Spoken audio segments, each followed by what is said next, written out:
Hi there. I'm Jonathan Fox, Justin Corelli. Reynolds Jones. and we are Looking forward. That's right, you got it. Today we're discussing exponential growth, iterative artificial intelligence, and technological employment. And this was something that I thought was a very important topic to bring up. So we've got all kinds of technologies that are coming out. We've already talked about the idea of exponential growth, about things speeding up. And when you think about that and what we already have, we've got self-driving cars, which are doing pretty darn well on the roads. We've got, and you know, you put that into a tractor trailer, Yeah. and think about how many jobs you replace. You've got Walmart looking at the idea of automating their stocking, their packaging, all of their behind-the-scenes stuff. You've got Amazon looking at effectively replacing delivery people with drones. Yeah. You've got one of my favorite things was a robot named Baxter, who you program by actually taking his hands and teaching him the motions to do the task. And then he learns that task, and he can perform that task 24/7, 365, for I think it's 3 to 5 years before needing service. For All that, $25,000. yeah, I think it was 25 or 35,000. Phenomenally economical. Human beings can't compete with that. Even in the developing world, you can't compete with that. That's one of the things that's getting manufacturing back to American shores, but not putting American workers back in factories. Yeah. And you've got Toyota working on full-scale humanoid robots. Who do calisthenics with their human counterparts in the morning. Yeah, and then get hit with hockey sticks in the videos. So these are real technologies that are coming into play. We can see them coming into play. I don't know how many people understand that they're coming into play, and that it's not so much the jobs going overseas anymore, it's the jobs going to the machines. That's why we don't have large numbers of high-paying factory jobs in the United States, as one example. And we may lose trucking as a profession within my lifetime. So, with that cheery note, any thoughts? Any considerations? Historically, within the capitalist system, there's something called the law of creative destruction, or more accurately, it should be called Schumpeter's law, because that was the name of the man who developed it. And what Schumpeter argued was that emerging technologies would always destroy jobs, but as a natural byproduct of that, they would create more better jobs. There is a widespread belief, to which I subscribe, that the law of creative destruction has not failed.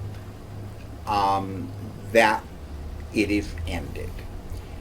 We can probably look forward to a period of time when certain types of jobs will emerge for a period of time. For example, we have to switch to green energy. There's no choice, even though there's a temporary oil glut due to fracking and due to extracting heavy oils and oil shale and then turning them into something resembling light sweet crude. Those technologies still have to be replaced in fairly short order.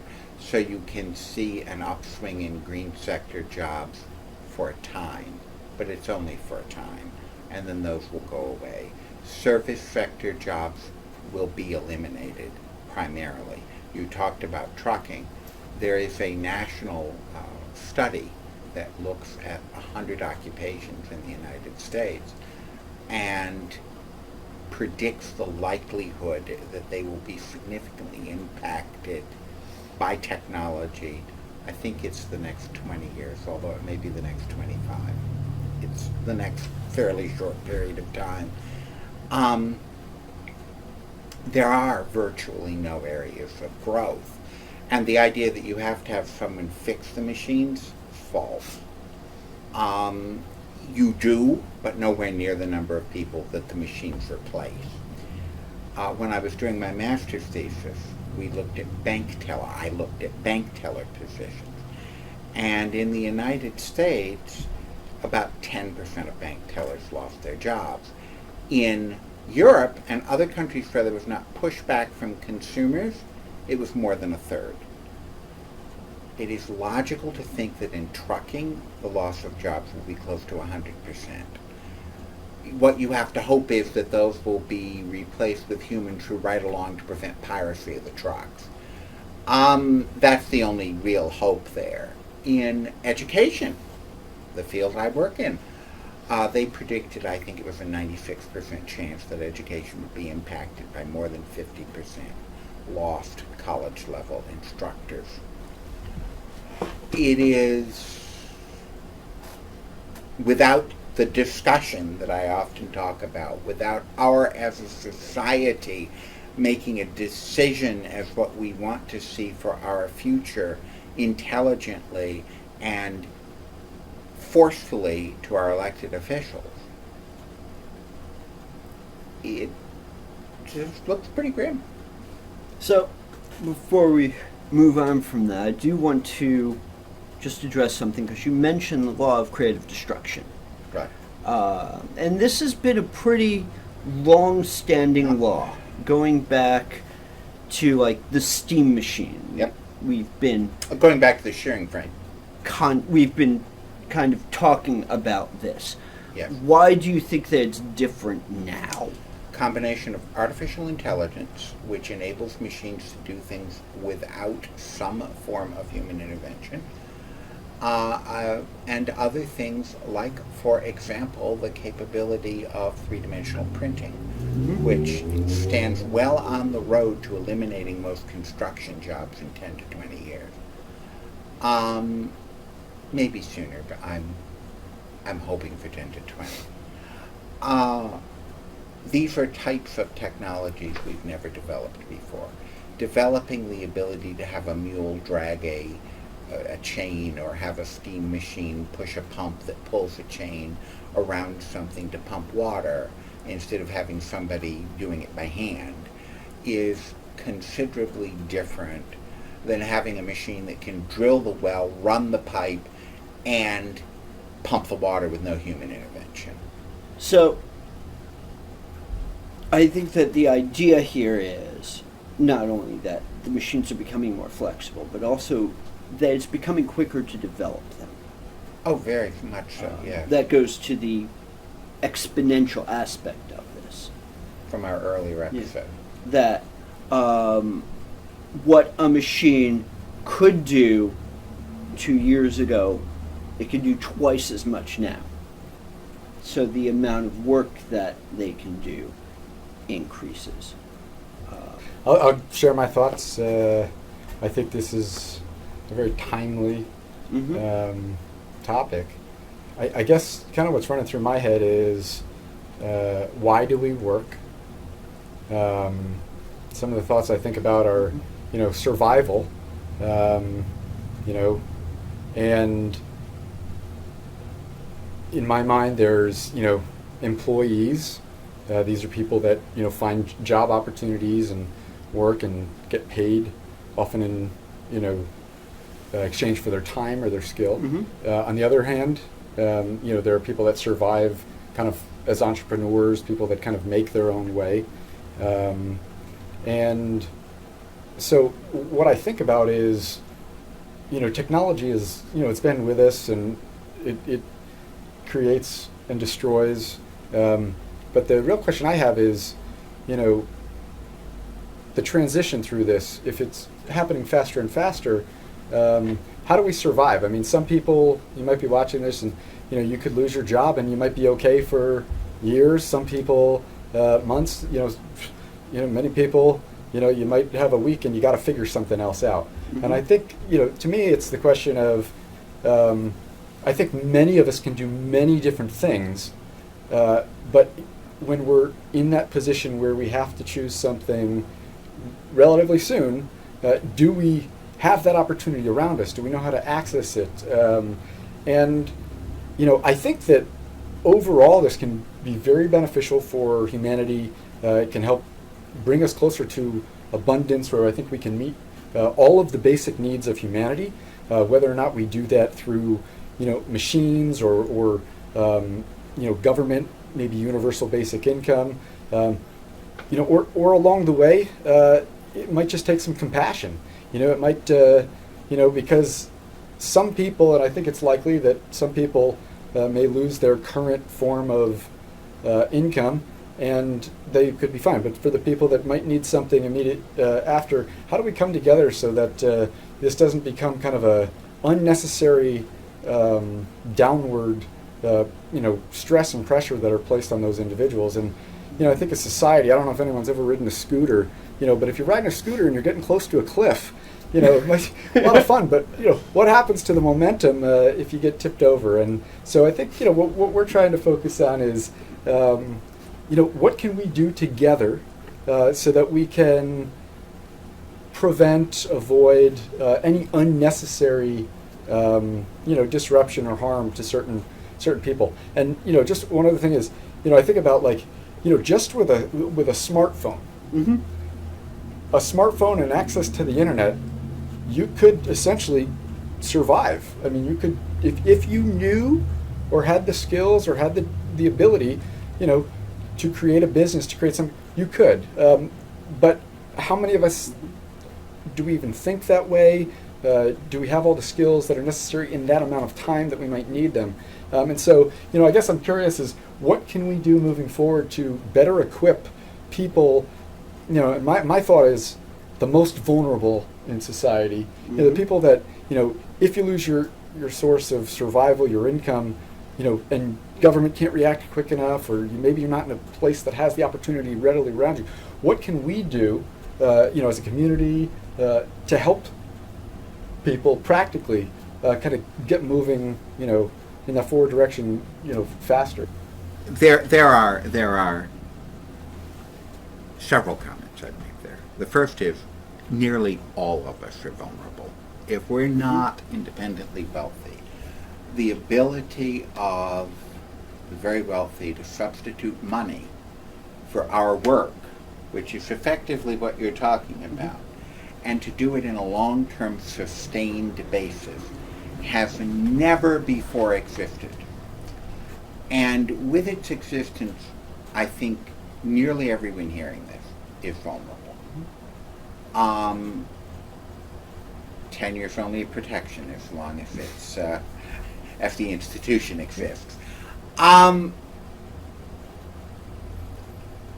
think that the conversation we need to have is about the future we want for ourselves and, more importantly, for our kids. I think most of us are likely to be able to live out our lives normally. But, you know, you can only have so many people selling widgets on the internet Mm-hmm. and making a living at it. You can only have so many people being small-time entrepreneurs in today's society. The money has to come in the funnel from somewhere if you're going to have this society to keep feeding all the entrepreneurs. Historically, it's come out of government jobs, factory jobs, trucking jobs, construction jobs, office jobs. It's come out of the job market. And that's why 2/3 of our economic activity is individual. My concern is that if we don't address this seriously while we still can, that money isn't going to be coming into the funnel at all. And at that point, I think we have a much more serious problem. Well, most people make their living essentially by selling the commodity they have available, which is their labor, in order to acquire the things that they need for survival, in order to meet their needs for sustenance, and hopefully more than that.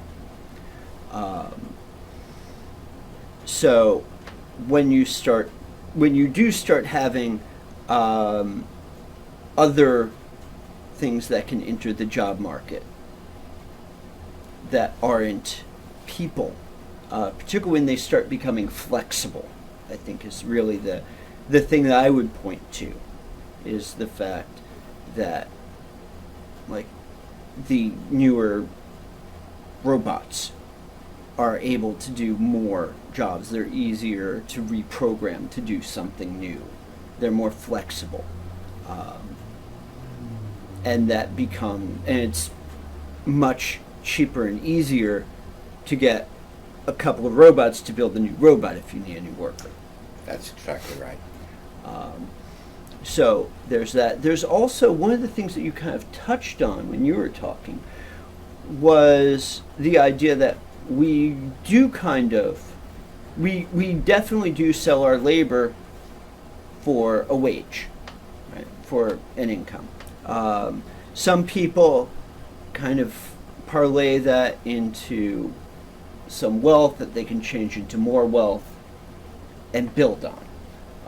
That's the entrepreneurial idea. So in that, but the question is, how do you build a society where I think that entrepreneurialism has been amazing. I think that since we've been able to move off of, frankly, a land-based into a commodity-based economy, right? And we've been able to get wealth by trading and stuff. Things have been really quite beneficial for most people.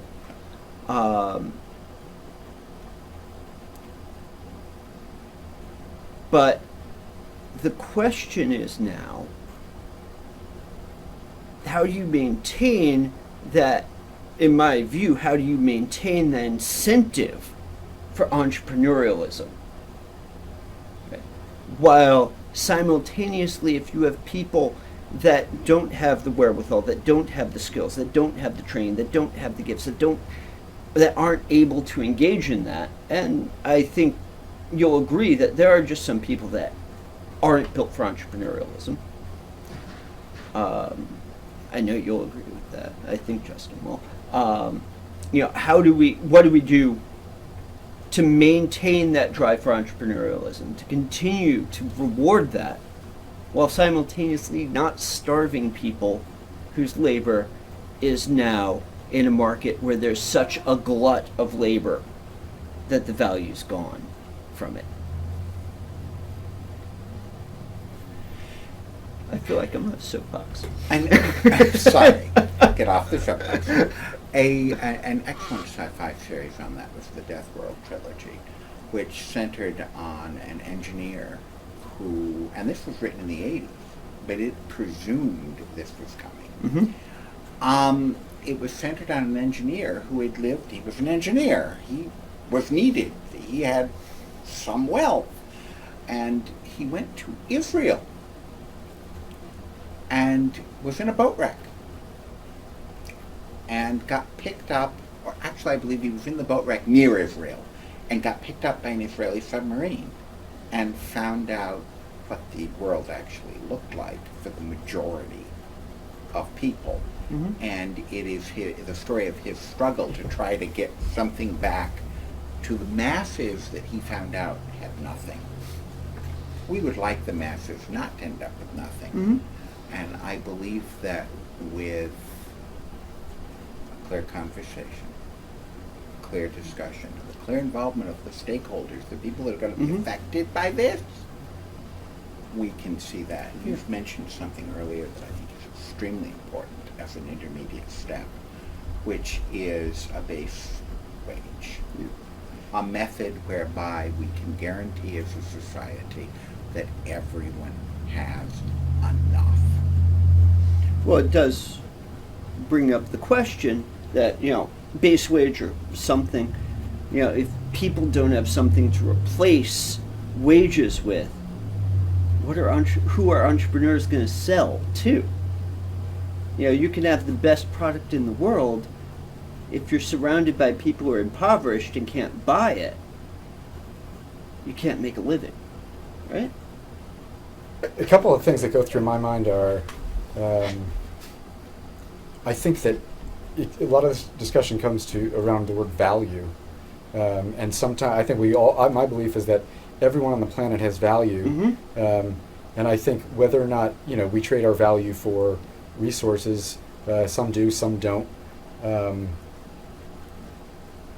But if we can create a society, a world where everybody can be, living and contributing, living passionate, living with purpose, and offering their unique value to the world, and still, this is where the compassion and as a society, how do we make sure that we can create that environment? Maybe Mm-hmm. it is through universal basic income, so that people can do that. I think that most of us may do something for work that is not necessarily aligned with what it is that we would truly, truly want to do, Mm-hmm. but do it at a necessity for survival. And so, can we create that environment where we can really unlock the full potential of every human being, and if or when we can do that and create that platform, then I think it's just a matter of how do we guide someone, from where they are to know that this is available, and how to get plugged into that world quickly. And maybe a little different here, but we're talking a lot of times. I think we think of the economy in terms of physical goods. This technology is creating new worlds, Mm-hmm. virtual worlds. Yeah. Oh, yeah. So this might be another.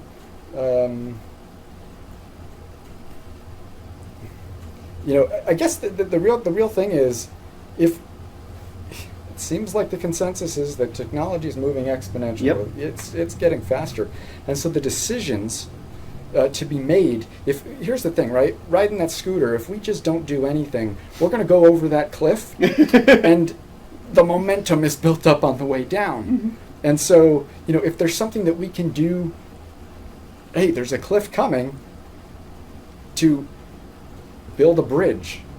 And I guess in terms of practical timelines, it seems that we're going to have some stress on the system, and people might look elsewhere, and maybe some people figure it out, maybe some people won't. What is it that we can do? Our leaders, our business leaders, our governmental leaders, what is it that we can do now, and how fast do we have to do this? Because and when is it too late? If we wait, hey, by the time, because that's the thing about exponentials, and when they're doubling, hey, it doesn't look like a lot now, but Mm-hmm. So how fast do we have to act? And Realistically, for people at the end of the scale you're talking about, who are working dead-end jobs because they have to, I estimate 5 to 7 years. There has to be action in 5 to 7 years. Realistic, informed, thoughtful action. One of the things NPR has been doing is pushing for the new president, whoever it is, to have a Secretary of the Future. Mm-hmm. This was one of Kurt Vonnegut's big things, and they have pushed it. He said he wanted Secretary of the Future for his granddaughters, and NPR has pushed it. And I don't know if we will have one. I think that will to some degree depend on who takes the White House. But if we do have one, they need to have at least enough power to hold the conversation. If the conversation can be held and the people can be informed on what the real choices are, I have absolute trust in the American people to make the best choice for themselves and for everyone else given the opportunity. If they can't hold the conversation, they can't make the choice. I think on a personal decision, it's how much time do you have, right? And money can help buy time for you or your family so that you can make future decisions. And above and beyond that is, what is your plan? And so some people, to the extreme, try and plan every single scenario. So if this happens, I'm doing this, or if this happens, I'm doing that. Where others, well, hey, I don't know if that happens. I don't know what I'm going to do. And do you have enough time to be able to figure it out? And if you don't, where do you go? Now, maybe government, government has programs, social safety nets, things like that. So maybe that can help buy you some time. But what happens if these government programs or these societal programs become overwhelmed to the point where, you need food next week, but they can't get you in for 3 weeks, or, and so what happens in those scenarios, and how do we prepare people so that people continue to fight? They don't just throw it out, this is too hard and give up. And that's why I think that, working together, I think that it's going to require some new solutions, and, it may, government or private enterprise might tackle some of them, but really on a compassion level, because for people that don't have time, it could go very fast from I'm living, I'm paying my mortgage, and a month from now, I'm on the street and I'm trying to think about where my meals are coming from and where I'm getting shelter, and to me, it's the time and how much stress this could really place on a system, On a society and the people in the society. Yeah. And my thought is that in a wealthy country, in America, just by the mere fact that you are physically located in a place, you've probably got a little bit more time, because worst comes to worst, I'm running out of food, and I'm going to go knock on 100 neighbors' doors and try and get food for me and my family, and maybe one will say yes. But if you're in a country where knock on 100 doors and everybody's the same situation, what is our plan? And do we? I don't know. To me, I'm just thinking, if we're headed to this great world where we can all have our needs taken care of, it just seems totally unnecessary to have any, tumultuous, ups and downs along the way. But it seems like, at the pace of this, there could be massive disruption that is not able to handle the stresses, and, It will present at some point, probably, as a depressive malaise on the society if we don't change anything that will slowly worsen. But you're absolutely correct. How much time people have varies. And I think that we're probably looking at 5 to 7 years for the lower end positions. Probably 20 for positions like mine and Jonathan's. It's still a very limited time frame when you think about how long we've been around. And we need to treat that very seriously. This is something that can't be blown off, and it can't be fixed with quick fixes. A trade war isn't going to save us. And I don't want to come that close to presidential politics, but I don't know how I can avoid it. We need to discuss what we're going to do as a society, because you're right. It could be great for everyone if we make that choice. How do we stress the urgency of the potential for unnecessary, downside? And the hope of a good upside. Yeah. Oh, yeah. I mean, there is absolutely no reason that every person listening to this, if they have children, should not know that their children will live to be 150 years old, will be well educated, and will have a fulfilling life. And the only reason that everyone can't recognize that is because we're not having the conversation that will guarantee it. Fail to plan, plan to fail. It seems to me that, in almost every other danger that threatens human survival, we've got a procedure. We've got, okay, fire go, okay, well, that we've installed these devices. If these devices don't go, then stop, drop, or roll, get out of the building, We've got plans in case asteroids are coming. Yeah. Plans in case of a zombie apocalypse. So do we have a reasonable plan? Wish we did. It's not discussed. There are a couple of experiments being done. One in Canada. Yep. For the guaranteed base income.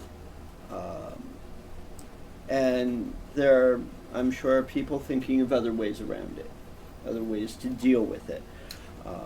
My next topic will be one of them. Okay. Well, with that note, final thoughts.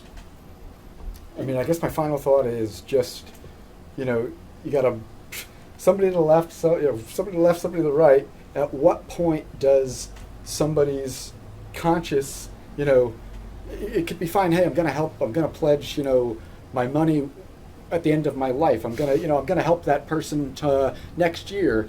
But at what point does something click and say, what? No, I'm going to do something to help that person now. Or do we just continue to, watch people on the street, walk right by them?